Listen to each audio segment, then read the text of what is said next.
Welcome to Backyard Plus. In this video we show you how to troubleshoot a flashing red heater on light on a 2012.5 to 23 hot spring spa. Before we get started, let's go over the tools and parts you will need.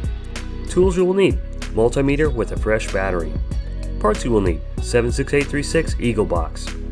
If your spa is not heating and the heater on light is flashing red and the error code E6 no heater power appears on the topside control panel, it means the heater circuit is not being energized. If you just wired your spa, make sure the heater circuit wires and power jumpers are in the correct place on the terminal block. If the heater circuit wires are correctly placed, follow these steps. Step 1. Check the GFI breaker. If the breaker is tripped, reset the breaker.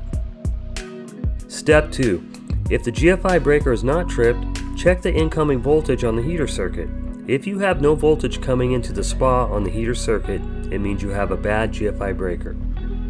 Step 3. If you have good voltage coming into the spa on the heater circuit and the power jumpers on the terminal block are in place, and the heater on light is still flashing red, it means you have a bad control box. You must replace the 76836 Eagle box. Thanks for watching.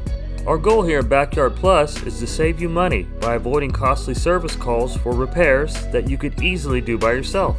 If you have any questions or need to place an order, feel free to give us a call at 805-541-9000 or visit us online at backyardplus.com.